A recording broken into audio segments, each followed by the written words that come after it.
Miren que nadie los engañe por medio de filosofías y huecas sutilezas, según las tradiciones de los hombres, sino santificad a Dios el Señor en vuestros corazones y estad siempre preparados para presentar defensa con mansedumbre y ser así entendidos de los tiempos.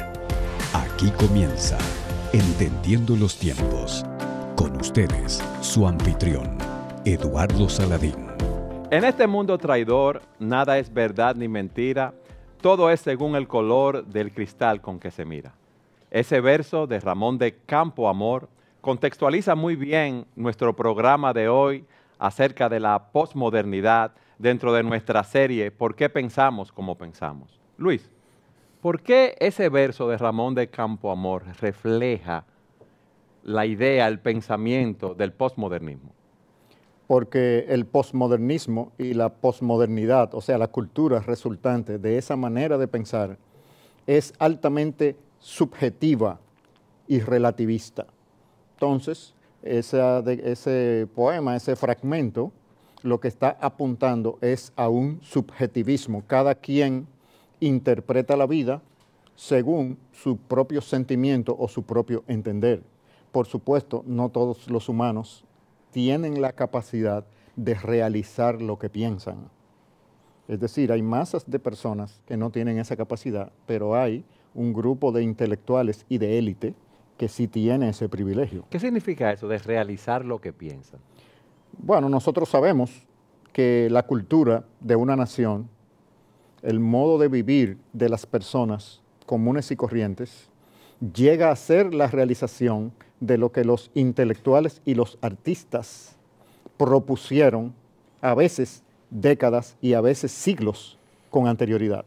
Entonces, si nosotros examinamos la manera de vivir de una nación, podemos deducir qué era lo que sus artistas y sus filósofos estaban enseñando hace varias generaciones. Entonces, esos filósofos, esos artistas, es lo que se llama la élite, es decir, los que encaminan la cultura, la dirección de la cultura. Hay una frase dominicana muy popular que es todo es todo y nada es nada. O sea, todo es todo y nada es nada. Esa frase, ¿qué corriente de pensamiento caracteriza? Bueno, la corriente de pensamiento que en dominicano pudiera llamarse tigueraje. Ajá, explícame eso. ¿Qué es tigueraje? Sí, el tigueraje es una manera de pensar característica de los dominicanos que se caracteriza por el hecho de no cumplir las reglas a sabiendas de que al final puedo negociar un chance. Entonces, como podemos... Un chance es una oportunidad, que me den una oportunidad. Sí, exactamente. Entonces, como yo voy a poder salirme con la mía, no cumplo las reglas si no me conviene, entonces si no tengo que cumplir las reglas, todo es todo y nada es nada, yo decido. Entonces ahí ese primitivismo, ese tigueraje, coincide con el intelecto de la posmodernidad y uno pudiera confundirse de que vienen del mismo origen. Ahora, ese tigre que piensa así, que lo que él decide está bien, ¿permite que el otro tigre piense como él quiere también? Bueno, es una negociación. Es una negociación porque el perfil subconsciente, sociológico del dominicano es el tigueraje, porque en los sistemas de opresión, donde han habido gobiernos opresores, la masa tiende, como no puede subir y sacar la cabeza, porque los que gobiernan lo van a ver y pueden decapitarlos, entonces hacen fuerza horizontal para tratar de ejercer hegemonía sobre sus iguales. Entonces vienen negociaciones donde el que tiene más poder o más capacidad de tigueraje negocia. Mi pregunta iba más por el orden del tema de la tolerancia y la intolerancia. Ah, ya. En el hecho de que el movimiento, ¿no? o este tipo de pensamiento aboga por esa independencia de cada quien tiene derecho a tener la idea que quiere y ver la vida por el cristal que él escoge. Pero que si otro expresa su punto de vista, entonces se ofenden. Bueno, en el caso del tigueraje, si tú haces algo que no me conviene, yo no te lo tolero.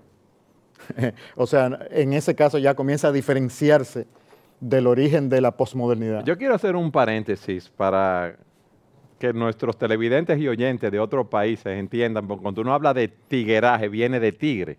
Sujel, explícame eso en el argot dominicano. ¿Por qué un tigre, el dominicano, se compara a un tigre? Bueno, a un animal, porque uno dice que cuando alguien es una persona ilustrada o que se destaque en algo, es un tigre, es una fiera, es un león, es un caballo. Esa lexicografía Sí, zoológica. para que nos entiendan en otros países, Sujel. Explícame eso yo no sé filosóficamente. realmente qué afanes que tenemos los dominicanos con hablar, con hacer esas analogías con el mundo animal, pero en cuanto al tigre de manera particular, es como visualizar la sociedad como una selva.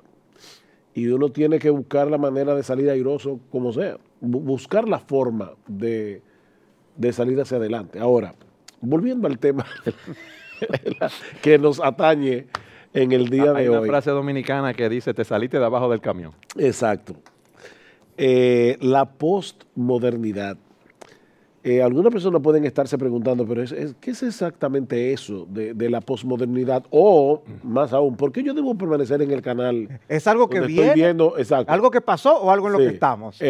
¿Por qué yo debo permanecer viendo este programa si acaso lo puse en YouTube o prendí el canal de televisión y ahí está, o en la radio?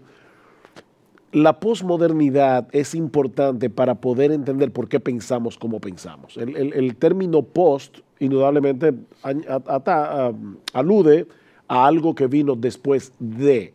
Y en este caso, después de la modernidad. La modernidad fue el resultado del pensamiento de la Ilustración que ya vimos en un programa anterior, donde el hombre comenzó a tener certezas basadas en la ciencia. O sea, el hombre llegó a pensar que era posible para la humanidad llegar a una época de oro. El hombre del siglo XIX, de finales del siglo XIX, realmente creía que a través de la razón, a través de la ciencia, a través del intelecto, esta revolución industrial que vino en el siglo XIX, iba a ser posible que el siglo XX fuera el mejor siglo. El cielo en la tierra. Exactamente, de la historia humana. Ya las guerras iban a terminar, los hombres iban a poder sentarse en una mesa a negociar, las enfermedades iban a desaparecer, habían tantos adelantos científicos, se descubre la penicilina, comienza el tema de la pasteurización de los instrumentos con los que se hacía una cirugía en un quirófano. ¡Wow! Era el siglo de oro, estaba a punto de llegar. Pero ¿qué pasó? Llega el siglo XX, 1914, la Primera Guerra Mundial. Todos esos adelantos científicos que se lograron en el siglo XIX fueron usados más bien para hacer exterminios masivos. Luego viene la Gran Depresión, 1927. Luego estalla la Segunda Guerra Mundial. Luego que termina la Segunda Guerra Mundial, el mundo se entera del genocidio de los campos de concentración en la Alemania nazi. La bomba atómica en Hiroshima y en Nagasaki. O sea, realmente el siglo XX ha sido definitivamente uno de los siglos más sangrientos de la historia. Eso da a luz la posmodernidad, que no es más que el desencanto del hombre ante lo que parecía ser una época de oro. O sea, el posmodernismo surge del desencanto, básicamente. O sea, la gente se da cuenta que este mundo no va para ningún lado, no está produciendo nada bueno. De manera que la posmodernidad lo que hace es poner en dudas todas las certezas que nacieron en la modernidad. De hecho, François Lyotard, que fue autor de un libro conocido como La Condición Posmoderna, él decía que la posmodernidad es básicamente la muerte de los metarrelatos.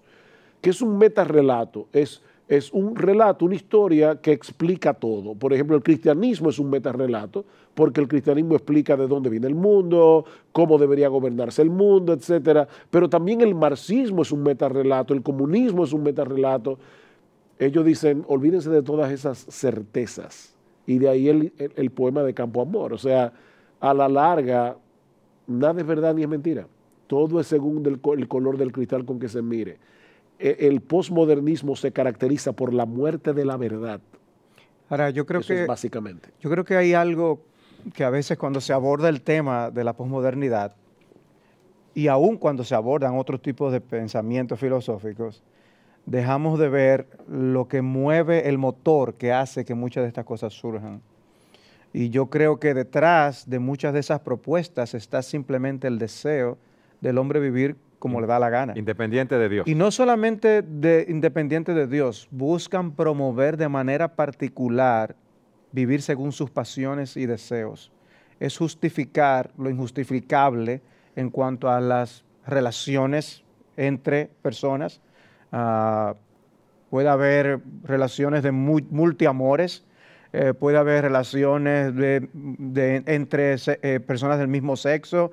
Es abrir la puerta a muchas cosas. Me voy a permitir leer en Romanos capítulo 1 para mostrar que eso no es de ahora. Ese impulso que promueve la creación de filosofías que apoyen un estilo de vida, poder justificar el hacer lo que nosotros queramos. Dice el apóstol Pablo en Romanos capítulo 1, Romanos 1:28, y así como ellos no tuvieron a bien reconocer a Dios, Dios los entregó a una mente depravada para que hicieran las cosas que no convienen, estando llenos de toda injusticia, maldad, avaricia y malicia, colmados de envidia, homicidios, pleitos, engaños y malignidad. Son chismosos, detractores, aborrecedores de Dios, insolentes, soberbios, jactanciosos, inventores de lo malo, desobedientes a los padres, sin entendimiento, indignos de confianza, sin amor, despiadados, los cuales, aunque conocen el decreto de Dios, que los que practican tales cosas son dignos de muerte, no solo las hacen, sino que también dan su aprobación a los que las practican. Detrás de muchos de estos pensamientos está el deseo del hombre de relegar a Dios a un lado y toda regla, todo relato que se interponga a el deseo que ellos tengan de vivir como ellos quieren vivir. Y expreso esto porque creo que se disfraza en palabras muchas cosas para confundir el pensamiento de los hombres, y no porque haya realmente una lógica, una racional detrás de los argumentos que proponen. Simplemente quieren imponer sus deseos. Y yo no recuerdo, perdón. Poniendo esos deseos nos están llevando al caos a nosotros, por lo que vemos en la sociedad. Bueno, nos están llevando al caos porque es la manera de pensar del segmento del mundo que controla al resto del mundo. Y es un segmento que no tiene a Dios. Y es esos postulados son antibíblicos a la luz de lo que tú has Pero dicho. hay muchas, por ejemplo, hay muchas subculturas en África, tribales, que piensan de una manera similar, producto de la caída, pero no tienen el nivel de influencia que tiene el posmodernismo. De ahí lo peligroso que es para nosotros como latinoamericanos y como habitantes de las 2/3 partes del mundo más pobres, de estar advertidos de esas falsedades. Porque esa muerte de la verdad, no es que la verdad ha muerto. En la mente y en la ilusión de ellos, la verdad ha muerto y hacen creer a aquellos que lo siguen que ellos mismos están viviendo conforme a eso. Sin embargo, sus estructuras financieras y sus sistemas políticos no están estructurados sobre la base del postmodernismo. Están estructurados en sistemas sostenibles. Antes de la pregunta, quería darle a Sugel, paso a Sugel, que ibas a decir algo. No, que no recuerdo si era Aldous Huxley que decía, el autor del Mundo Feliz, pero creo que fue Huxley que decía, a nosotros, los intelectuales de nuestra época, nos convenía pensar que el mundo no tenía sentido, ni propósito, porque eso nos permitía vivir como nos diera la gana. O sea, claramente, no es encubierto. Eso es sinceridad. Él dice claramente, y sobre todo en el aspecto sexual. O sea, nos convenía vivir como nosotros nos diera la gana. Porque cuando tú dices, el mundo no tiene sentido, el mundo no tiene propósito. Bueno, si no tiene sentido, yo no tengo que vivir bajo ninguna regla. ¿Por qué tú me quieres imponer una regla ética o moral? Hace un rato Luis hablaba del tigraje dominicano y ciertamente un país como la República Dominicana, y yo sospecho que como muchos otros países de América Latina, se vive un fenómeno extraño, porque nosotros todavía tenemos muchas prácticas que son premodernas. En nuestros países todavía se creen en espíritus, hay lugares donde el animismo todavía impera, hay comunidades, sobre todo indígenas, donde todavía son animistas. Y han abrazado una mezcla de catolicismo con animismo que sigue siendo premoderno.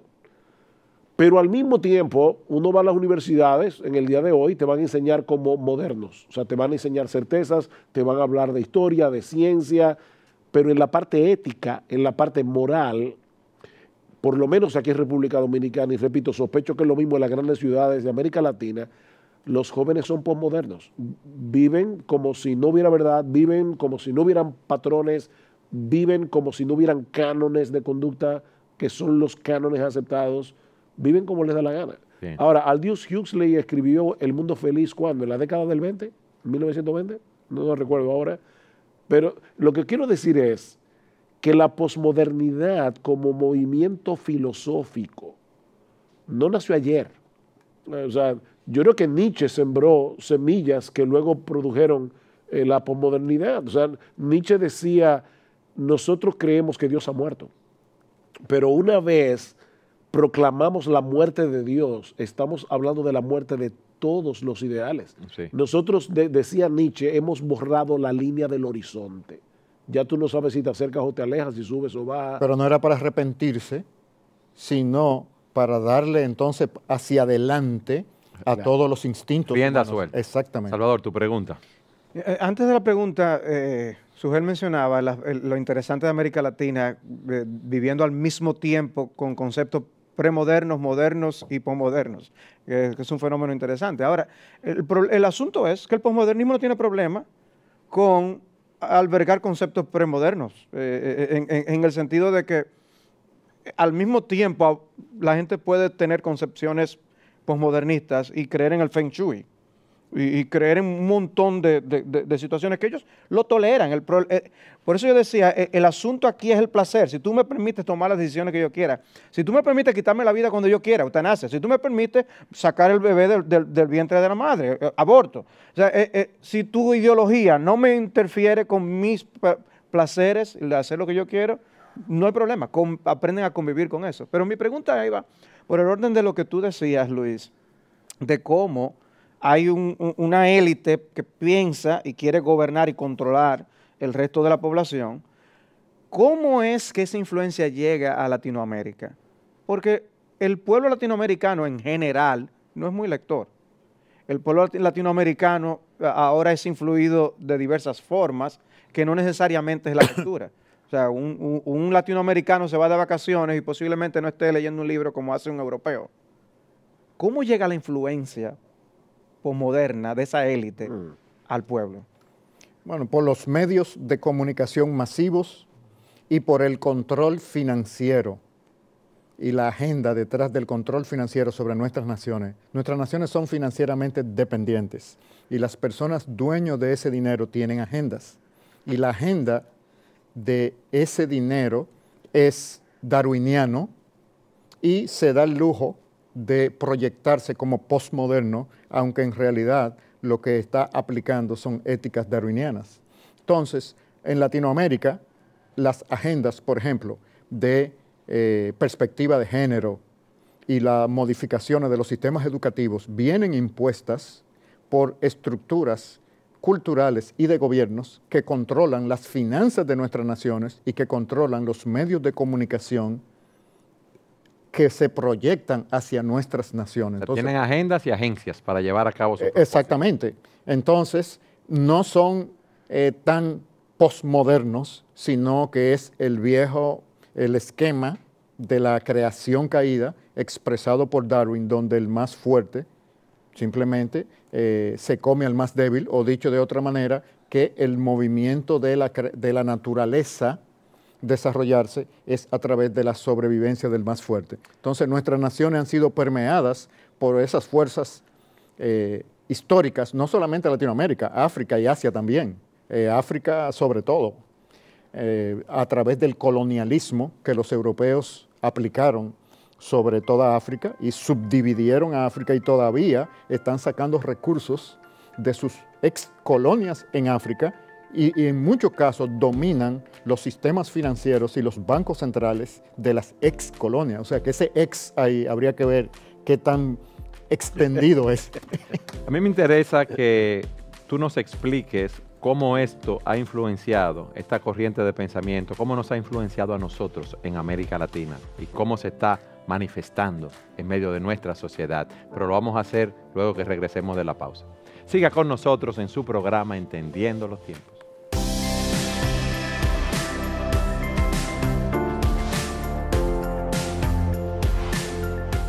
Suhel, antes de continuar viendo los efectos de esta corriente de pensamiento posmoderna, a mí me gustaría seguir viendo algunos de los planteamientos. ¿Tú recuerdas que yo les mencionaba esa cita de Aldous Huxley? Eso salió publicado en un artículo que se llama Confesiones de un ateo profeso. Él decía lo siguiente, y esa cita para mí es tan esclarecedora. Yo tenía motivos para desear que el mundo no tuviera sentido, consecuentemente asumí que no tenía sentido. O sea, yo tenía un deseo y yo conforme ese deseo comencé a pensar para poder darle gusto al deseo que tenía. Darle rienda suelta a mis pasiones. Él lo dice claramente, dice, para mí y sin duda para la mayoría de mis contemporáneos, la filosofía del sinsentido era esencialmente un instrumento de liberación. La liberación que deseábamos era la de un cierto sistema de moralidad, que como decía Luis fuera de cámara, ¿de dónde sale esa moralidad? De la cosmovisión cristiana. Estábamos contra la moralidad ya que interfería contra nuestra libertad sexual. O sea, nosotros no queríamos la moralidad que se derivaba de ese sistema, el cristianismo, porque interfería con nuestra libertad sexual. Aquí no tenemos a un individuo que está actuando conforme a su inteligencia. Y Aldous Huxley era un hombre inteligente. Pero tenemos que entender que no es la inteligencia lo que lo lleva a actuar así, es su deseo. Su crudo y burdo deseo sexual lo lleva a adoptar esa filosofía. Y a darle un ropaje intelectual que parece que vino de la deducción del poder de razonamiento, cuando viene de sus instintos. Su propia pasión. Exactamente. Entonces, hacer lo que él quiere hacer. ¿A dónde nos lleva eso? Eso nos lleva, por un lado, a la deshonestidad intelectual. Este hombre está actuando como un deshonesto intelectual. Pero él está siendo honesto en un sentido. Tú estás abogando por la deshonestidad. Está confesando del pensamiento posmoderno. Él desnuda el pensamiento posmoderno. Él está confesando su deshonestidad. Pero por el otro lado, también lo lleva a vivir una vida ilógica. Completamente ilógica. La posmodernidad es ilógica. ¿Por qué, Suhel? Bueno, porque al tú adoptar un pensamiento relativista en todo el sentido de la palabra, tú llegas a incoherencias y a ver la vida como algo que no tiene parámetros, que no tiene sentido. Michel Foucault, que es probablemente uno de los grandes filósofos posmodernos de esta generación, murió de SIDA, era homosexual. Y Michel Foucault decía, ¿cuál es la única diferencia que hay entre los locos que están en el manicomio y nosotros que estamos afuera? Que nosotros somos la mayoría, decía él. Porque si ellos fueran la mayoría, nosotros estaríamos en el manicomio. En otras palabras, lo que tú defines como locura y lo que defines como normalidad en contraposición a la locura es una definición tuya, pero no existe tal normalidad como no existe tal locura. Entonces, al final de cuentas, lo que está abogando es por un mundo completamente ilógico. Permíteme citar a Theo Donner aquí, a la luz de eso que tú estás diciendo. Dice él, no es fácil dialogar con la posmodernidad. Sí. No se trata de una filosofía o ideología coherente. No hay unidad entre los pensadores posmodernos. Algunos de los más representativos, como Derrida, parecen ir directamente en contra de ciertos postulados posmodernos. Si los posmodernos tienen razón, una crítica es imposible. Lo único que el crítico puede hacer es ofrecer sus propias presuposiciones. Se le acusará de tener agenda propia escondida. Bueno, de paso, él cita ya Derrida. Jacques Derrida es un filósofo francés, murió hace relativamente poco tiempo. Jacques Derrida decía, las palabras no tienen un significado fijo, porque cuando tú escribes algo, depende del modo el mood, dirían los americanos. ¿Cómo sería eso en español? El estado de ánimo, el depende sentir del que tú estado de tengas. ánimo que tú tenías cuando lo escribiste, pero también depende del estado de ánimo del que lea lo que tú escribiste. Así que probablemente lo que tú escribiste sea interpretado de otra manera por el que lo lee y por lo tanto las palabras no tienen un significado fijo. Ahora, pero bien eso crea interesante. un caos, Sujel. Vamos a la deshonestidad intelectual. Un individuo escribe un review, una revisión de un libro de Derrida.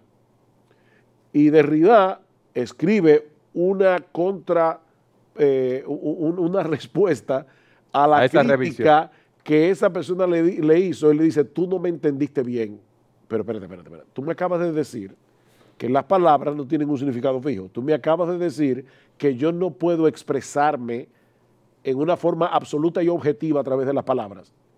¿Cómo tú me estás acusando ahora de que no me entendiste? Yo tengo derecho a creer, después que tú escribes algo y que salió de tu boca o de tu pluma, yo tengo derecho a interpretarlo como yo quiera.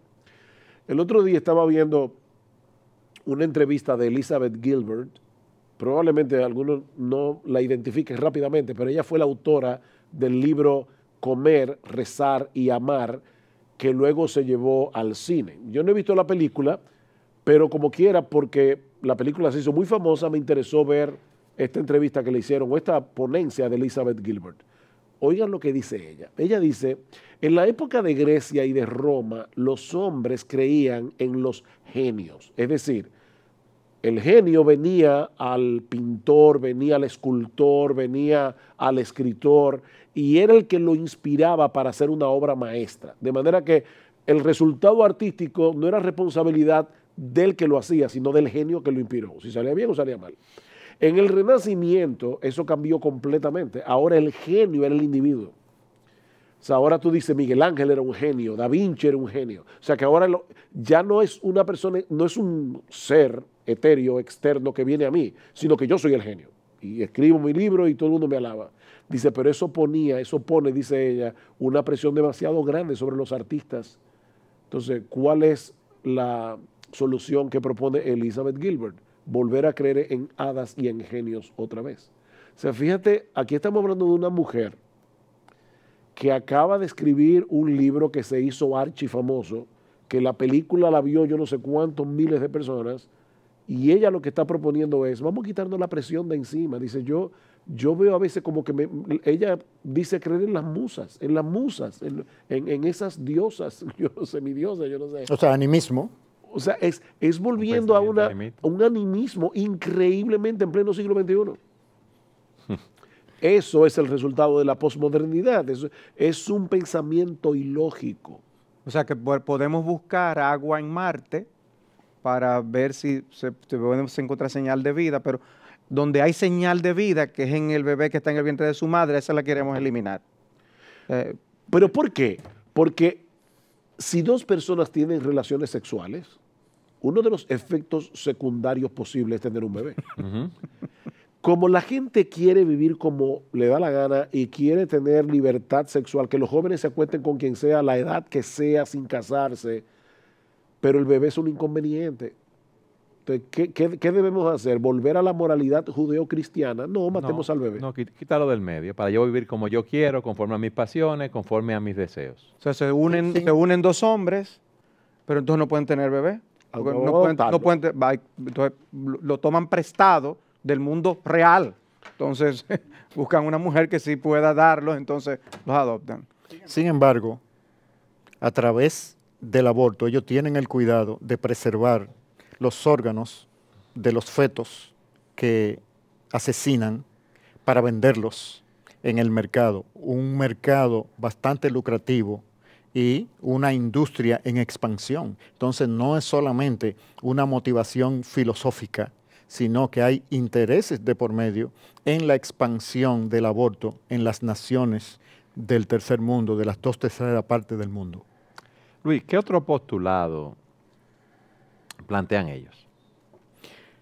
Bueno, yo creo que Sujel hizo alusión al concepto de la autoridad.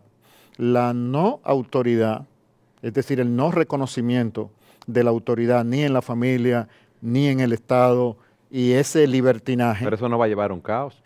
Precisamente porque ese caos obliga a la respuesta, a la reacción de control y de dominación y de dominio de la sociedad. Entonces, Pero explícame eso, Pérez. Hay un caos, no hay respeto a la autoridad. Es que la autoridad es el dinero y el poder. Sí, pero vamos a ver, cada quien hace las cosas como quiere, se van a matar uno al otro. bueno, hasta cierto punto. El mismo Francis Schaeffer, ya en el libro del Manifiesto Cristiano, hablaba de que la posmodernidad va a llevar, sobre todo en los Estados Unidos, a que la sociedad se haga ingobernable y a la necesidad de una dictadura de élite. Entonces, ¿a quién le conviene el desorden que la posmodernidad está fomentando? A la élite que tiene el poder para estructurar. Entonces, esa élite no necesariamente es que crea, inspira un movimiento de desorden como es la posmodernidad, pero con miras a la solución. ¿Cuál es la solución de la ingobernabilidad de una nación donde la cultura general se vuelve posmoderna? Un gobierno opresivo que ponga el orden en el desorden. Ellos no están tomando en cuenta que ese caos y ese desorden puede llevarse de cuajo a esa misma élite. Ah, no, sus salvaguardas también profundas, porque ellos no son posmodernos. Entonces, la posmodernidad es un maquillaje estimulado entre las élites, o sea, vamos a decir así, tal vez un maquillaje no es la palabra, sino un disfraz estimulado, un disfraz cultural, intelectual, filosófico, pero no económico, no político, no militar. Es decir, ellos lo utilizan para conseguir sus los fines. posmodernos son como inquilinos, herederos, que residen en la mansión que construyeron sus antepasados. Las cuentas están pagas, la estructura está ahí y ellos están haciendo fiesta todas las semanas. Todo eso se paga con la fortuna de la familia. Entonces así es muy bueno vivir y hablar y teorizar de un mundo donde los absolutos no existen, una libertad sexual. Pero ¿quién paga todo eso? No es una economía posmoderna. No son sistemas políticos posmodernos en el sentido de la estructura que lo sustenta. Entonces, todo eso de la posmodernidad es una enfermedad del mundo europeo y norteamericano que está contagiando a nuestras naciones y que los está llevando a ellos a una decadencia que no tiene por qué ser la nuestra. Entonces, ese concepto de la falta de autoridad lo que lleva es a un desorden necesariamente. Entonces, ese es un rasgo de la posmodernidad, no reconocer ningún tipo de autoridad. Sin embargo, la autoridad intelectual de ellos para profetizar sobre su filosofía está asumida, porque si no, no hablaran, no escribieran libros, no enseñaran en las universidades y sus artistas no propusieran obras como las que proponen, muchas de ellas tendenciosas. Una gran cantidad de los artistas posmodernos tienen o apoyan agendas como el feminismo, la homosexualidad, el aborto. Es decir, es un arte bastante tendencioso, casi panfletario en algunos elementos. Un arte dirigido. Es un arte dirigido. Cuando tú buscas alguna de las obras, sobre todo en la pintura, de muchos de esos artistas, tú te das cuenta. Hay uno de ellos que la mayoría de sus pinturas reflejan temas de homosexualidad, no solamente realistas, sino iconográficos, simbólicos, pero alusivos. Otros autores, el feminismo, etc. O sea que es un arte tendencioso, pero cuando hablamos de la estructura de esas sociedades, la élite financiera de Londres o de Wall Street no es posmoderna. Su estructura financiera, la estructura financiera del Fondo Monetario Internacional no es posmoderna. ¿Y qué es entonces? Es muy concreta, real. Es bastante medieval. Objetiva. No, es premoderna. Porque esa... Es una estructura muy rígida. Rígida no, es una estructura de poder y de dominación colonial. Feudal. Exactamente, Feudal. esa es la palabra. Premoderna feudal. Feudal universal. Wow. Porque es la dirección de la creación caída. Cuando no se tiene como referencia a Dios, lo único que queda son los humanos midiendo fuerzas los unos de los otros. Y el que adquiere más poder lo utiliza para su beneficio y su egoísmo en detrimento del otro. Es el concepto del amor cristiano lo que balancea un poco el mundo. Recordemos el mundo romano. La cultura romana era una cultura cruel que menospreciaba la vida humana. La sociedad romana, el pueblo romano, iba al Coliseo a ver seres humanos destrozados por fieras y seres humanos destrozándose los unos a los otros. Me llamó la atención que tú hablabas de la influencia que tienen a través de los medios de comunicación y que es una manera como alcanza América Latina. Es que ellos dominan los medios. Exactamente. Veo una tendencia ahora de actores, actrices, cantantes, deportistas en apoyar muchos de los principios de esa agenda. Los entrevistan con fuerza y lo promueven, lo vemos en los periódicos, en las entrevistas en televisión. O sea, no dejan de ser meros actores y ahora son promotores de esa filosofía. Critican cualquier cosa que atente contra ese estilo de vida posmoderno. Sí, esa corriente de tú pensamiento. ves, y lo veo también en las canciones que ellos promueven. Pero esa pregunta tú la vas a contestar en nuestro próximo Tú siempre segmento. tienes que salirte con la tuya, Eduardo. Siga con nosotros en su programa Entendiendo los Tiempos.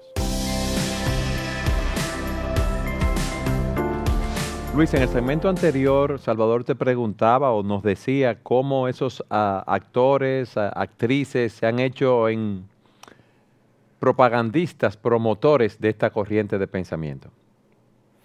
Sí, porque la agenda posmoderna, ese auge de darle rienda suelta a los deseos, es de una minoría en el mundo, aún en el mundo desarrollado. Pero es una minoría que ha utilizado las estrategias de la comunicación masiva para proyectarlo como que es una línea cultural de la masa de la población, y entonces utilizan todos los recursos del mercadeo social y los medios de comunicación para hacer creer que tiene ese poder. De hecho, las últimas elecciones en los Estados Unidos demuestran que eso no es así, porque toda esa élite tenía los medios de comunicación y estaba condicionando a la población sobre los resultados de esas elecciones y se toparon con una realidad. ¿Por qué se toparon con una realidad? ¿Con qué realidad se toparon? Con la realidad de que hay una masa de personas que no piensa así. Entonces, no es cierto que la mayoría de las personas en los Estados Unidos son pro aborto y que están de acuerdo con el matrimonio del mismo sexo. No, esa nación tiene una raíz judeo-cristiana que todavía prevalece en una gran cantidad de la población. La diferencia es que la élite intelectual sí es posmoderna y tiene esos intereses y utiliza los medios de comunicación masivo para condicionar y posicionar ideas equivocadas, dándole la apariencia que el muñequito es un gigante utilizando un reflector. A veces Entonces, usan encuestas incluso, que aquí sí, en nuestro sí, país lo hacen manipulada, porque, por ejemplo, todo el mundo sabe que una encuesta se diseña para que tenga los resultados que tú quieres. Decía Peter Drucker, ese filósofo de la administración, que lo único que él confiaba de las encuestas era la persona que la hizo. Él evaluaba la encuesta no por los resultados, sino quién la hizo. Si el que la hizo no merecía su confianza, no importa lo que la encuesta diga. ¿Por qué? Porque se diseñan, igual que los experimentos. Se diseña con las preguntas que se hacen, el universo que se entrevista. La estratificación de la muestra, etcétera, se diseña todo eso. Y hay expertos en diseñar el resultado. Entonces, como nuestras naciones, nosotros no cultivamos el intelecto y la tecnología a un nivel de poder hacerlo, simplemente sus expertos son quienes nos entrenan y aprovechan y pasan toda su manera de pensar en sus métodos de comunicación de masa, de estadística, etcétera. Dando la impresión de que la mayoría está a favor del aborto. Exactamente, que es una tendencia cultural de la nación completa, cuando no es en realidad, es haciendo ver al muñequito un gigante, Sí, poniéndole un proyector Es detrás. una minoría, tratando de Exactamente. manipular. Pero es una minoría intelectual, y ahí es donde viene Intelectual y con poder económico. ¿Por qué los cristianos no estamos en esa minoría? No estamos dentro de esa minoría de élite que define la dirección de la cultura, porque la iglesia se apartó de la esfera pública. Nosotros estamos cosechando las consecuencias de decisiones, de malas decisiones teológicas que se hicieron desde el siglo XIX y siglo XX en la fe cristiana. A mí me gustaría acabar de ver los planteamientos de este pensamiento posmoderno para entonces veamos los efectos de una manera ya más amplia en nuestra sociedad. Sujel, ¿hay algún postulado que debamos ver dentro de esta corriente de pensamiento? Mira, yo creo que la posmodernidad tuvo aspectos positivos. Por ejemplo, la posmodernidad nos recuerda que el conocimiento tiene un límite, el hombre no lo sabe todo. La posmodernidad nos recuerda que definitivamente el hombre tiene puntos ciegos, el hombre mira las cosas de cierta manera. Hay metarrelatos que no son ciertos. Hay metarrelatos que no son ciertos, porque ellos decían, nosotros somos como niños mirando hacia las nubes, y un niño dice, ay, mira, se parece un elefante, y otro niño dice, no, yo lo que veo es un perro. O sea, cada cual lo ve como lo ve. En ese sentido, la posmodernidad nos recuerda, cuidado, tú no lo sabes todo. El problema es hasta dónde tú llevas eso. Al final de cuentas, la posmodernidad ha preparado el terreno para que los cristianos volvamos a insistir en el hecho de que solo en el Evangelio se encuentra la verdad absoluta. De hecho, la verdad de la que tienen que tomar los posmodernos para poder seguir viviendo. O sea, el hombre posmoderno vive de capital prestado. No hay ningún hombre posmoderno que se ponga en manos de un cirujano posmoderno. Ni ningún hombre posmoderno que tiene dinero y que se pasa la vida de fiesta en fiesta va a poner su dinero en un banco donde el gerente del banco es posmoderno. No, ellos quieren que donde dice intereses, se lea intereses, donde dice capital, se entienda como capital. O sea, ellos que le paguen los intereses que dice ahí y que su capital sea el capital que se le ha prometido. Sí. No que se puedan intercambiar. Sí. que yo lo interpreté Y que el así, contrato no. que yo firmé de préstamo con ellos sea así, que mañana no cambie. Ahorita hablábamos de los actores y actrices. Brad Pitt es un ejemplo de eso. Brad Pitt profesó públicamente, yo soy ateo. Y eso es interesante porque Brad Pitt se crió, según su propia autobiografía, en una familia bautista, en una familia cristiana. Pero él decía, yo quise quitarme de encima el complejo de culpa. O sea, el problema aquí otra vez, yo no quiero sentirme culpable. Culpable cuando hago algo contrario a las normas morales que me enseñaron. Exacto. Sin embargo, él dice, yo como quiera le debo mucho a mi papá por los valores morales que me enseñó. Entonces dice, espérate. O sea, otra vez, estamos viviendo de capital prestado, porque un mundo posmoderno es un caos total y nadie quiere eso. Nadie, ni siquiera sus ideólogos, nadie quiere un caos total. O sea, que ese mundo no existe. Se pinta así, pero no existe. Pero vuelvo y repito, nosotros tenemos una oportunidad como cristianos. Cuando Cristo, y ahora estoy hablando de los creyentes que nos están viendo en este programa, cuando el Señor Jesucristo decía, id y hacer discípulos en todas las naciones, el Señor sabía que nosotros íbamos a llegar a esta época. Y Él no dijo, bueno, la iglesia ya no va a poder hacer su obra cuando lleguemos al siglo XXI. No, de ninguna manera. La iglesia seguirá triunfante. Porque al final de cuentas, la posmodernidad no es más que la declaración de derrota de la filosofía moderna. O sea, los filósofos posmodernos lo que nos están diciendo es la filosofía fracasó. Estamos en una época de desilusión. Todos esos planteamientos filosóficos que parecían ser tan concretos, el marxismo a finales del siglo XIX, principios del siglo XX, esto parecía tan férreo, parecía tan sólido. No era tan sólido como parecía. Y ahí está la caída del muro de Berlín para probarlo. Pero los cristianos podemos decirle al hombre posmoderno y a lo que venga después, porque ya algunos dicen que la posmodernidad murió, que ahora estamos en la época post-posmoderna. O sea, ya no somos posmodernos, son post-posmodernos. No importa que venga el posmodernismo, no importa que venga el post-posmodernismo, Jesucristo sigue siendo el camino, la verdad y la vida. Amén. Y nosotros podemos decirle a ese hombre, al hombre común y corriente, no a los ideólogos que están manejando los hilos, no, al hombre de la calle, nosotros podemos decirle, sí, hay certezas. Hay terrenos donde tú puedes pisar con seguridad, porque la palabra de Dios sigue siendo la palabra de Dios, porque Cristo sigue siendo el Salvador, porque Él sigue siendo la verdad verdadera, como decía Francis Schaeffer. No tu verdad, mi verdad, no, la verdad universal, la que es la misma para los chinos, para los dominicanos, para los colombianos, es la misma. Jesucristo es el Salvador. A mí me llama mucho la atención cuando el Señor Jesucristo dice en Juan capítulo 8, versículo 12, yo soy la luz del mundo. Él estaba en el templo de Jerusalén cuando dijo eso. Pero él no dijo, yo soy la luz de los judíos. Él dijo, yo soy la luz del mundo. El que me sigue, no importa de qué parte del mundo. Ni en qué época. Ni en qué época. No andará en tinieblas. Pero él escucha, sino que tendrá la luz de la vida. La luz de la vida. La luz que da vida. La luz a través de la cual tú puedes vivir realmente. Jesucristo es el sol de justicia. Y sin Él solo hay oscuridad, tinieblas, depresión, fracaso. Fracaso no en el sentido económico, estoy hablando de una vida fracasada. Yo recuerdo cuando yo no era creyente y era muy fanático de los Beatles. Y me acuerdo la emoción que me causaba oír a John Lennon cantar Imagine, aunque él compuso esa canción después que los Beatles se separaron, pero sigue siendo Beatlemaníaco. O sea, imagínate que no existe el infierno, imagínate que no existieran los países, imagínate que no existieran creencias. ¿Qué es lo que le está planteando? Lo que tenemos en el día de hoy. ¿Cuándo escribió John Lennon Imagine? ¿Fue en el 72? Por ahí. Ese tiempo. Nosotros estamos en el año 2018 y estamos viendo lo que este hombre profetizó, entre comillas. O sea, él visualizó ese mundo.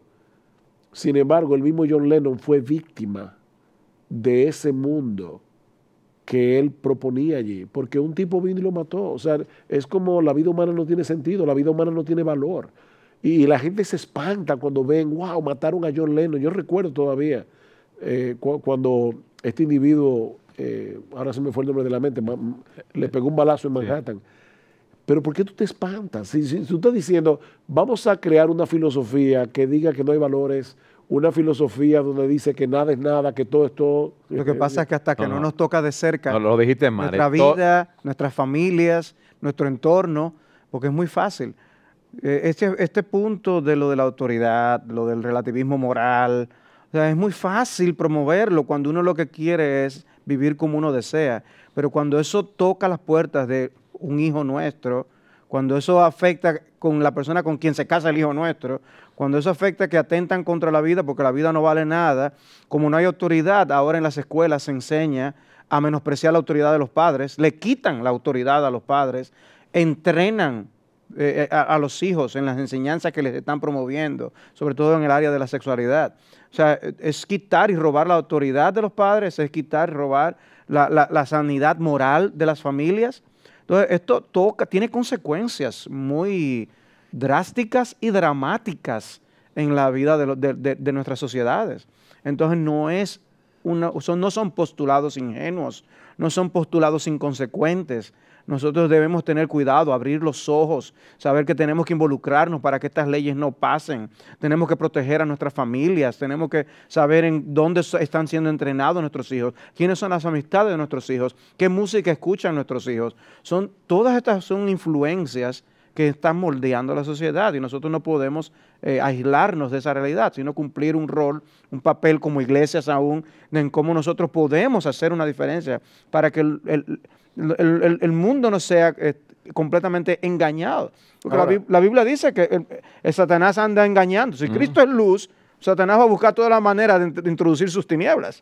Ahora es bueno que Luis nos explique esos efectos y a la luz de lo que Salvador decía, ¿cómo podemos contrarrestarlo de esa corriente de pensamiento postmoderno? Bueno, como hablábamos... En Latinoamérica, yo quiero que tú nos lo expliques a nuestra realidad. Los postmodernos están enseñándole al resto del mundo que la verdad no existe Eso es una vacuna en contra de la predicación centrada en palabras.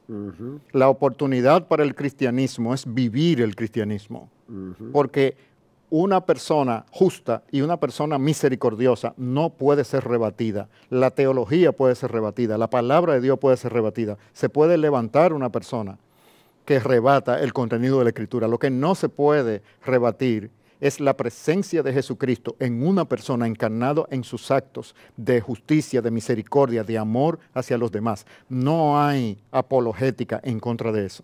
Entonces, en el mundo posmoderno, la iglesia cristiana tiene que entender que si bien tiene que tener un dominio exacto de sus doctrinas y de la palabra de Dios, no va a ser suficiente eso para convencer a una masa de personas que han sido lavadas en su cerebro en contra de los textos escritos y que toda verdad o todo intento de metanarrativa tiene un intento de dominación detrás. La manera de discipular las naciones es aplicar la palabra de Dios y mostrarla en la vida de los cristianos. En las diferentes esferas. Enseñándoles a guardar todo. En las diferentes esferas y sobre todo llegando a formar parte de la élite que le da dirección a la cultura.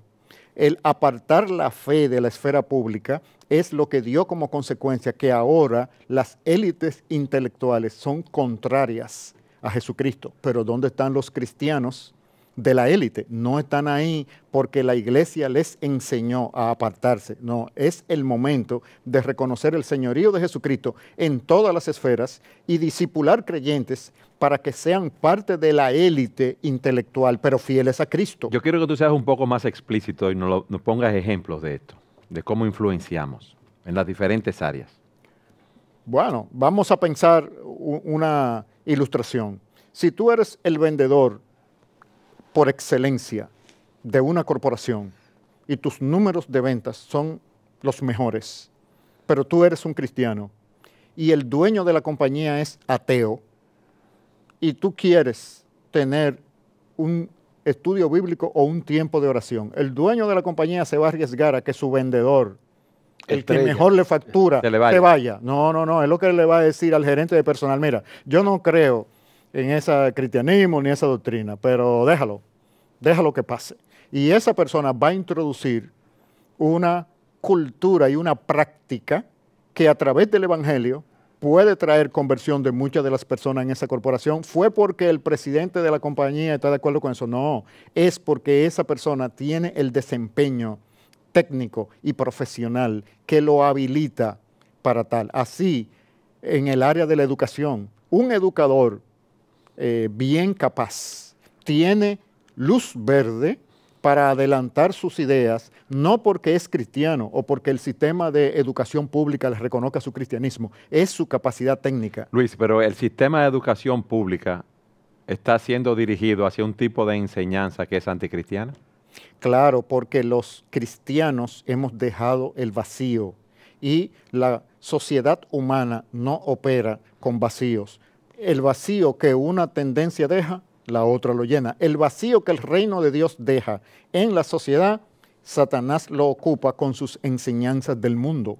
Por eso es que la enseñanza bíblica, en la enseñanza bíblica, el cristianismo está en el ataque del reino del mundo, no está en retroceso. Las puertas del infierno no prevalecerán contra el ataque de la iglesia. Jesucristo manda a sus discípulos a intervenir todas las culturas de las naciones con el evangelio, discipular las naciones.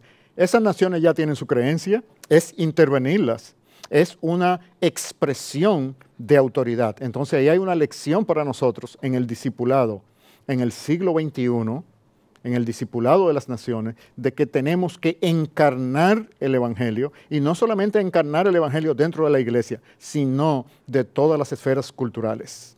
O sea que no solamente debemos proclamar esa verdad, sino vivir a la luz de ella. Encarnarla, como es el modelo del cristianismo, la encarnación de Dios en los asuntos humanos. Sujel, 30 segundos para despedir el programa. ¿Qué tú dirías? Yo quiero repetir una vez más esta declaración del Señor en Juan capítulo 14, versículo 6. Yo soy el camino, yo soy la verdad, yo soy la vida, nadie viene al Padre sino por mí. Nosotros los cristianos no conocemos todas las cosas de manera absoluta, pero sí creemos que existen absolutos porque existe la palabra de Dios, porque Dios se ha revelado al hombre, se ha revelado en su palabra, se ha revelado en su creación y se ha revelado en la persona de su Hijo. Hay certezas porque Jesucristo es la verdad y nosotros queremos invitar a los creyentes, como dice Luis, a abrazar esa verdad, no solamente de manera intelectual, sino a vivir de una forma que sea coherente con esa verdad, pero queremos invitar también a aquellos que no creen en el Señor. Lo que dice el Salmo 34, versículo 8, ven y prueba que Dios es bueno, gustad y ved que es bueno el Señor, bienaventurado el hombre que en Él se refugia. Gracias por haber estado con nosotros en su programa Entendiendo los Entendiendo los Tiempos es una producción de Gracia TV, un ministerio de Iglesia Bíblica del Señor Jesucristo, grabado en los estudios de Gracia TV en Santo Domingo, República Dominicana. Si está interesado en la transmisión de este o varios programas, comuníquese con nosotros a entendiendo@gmail.com.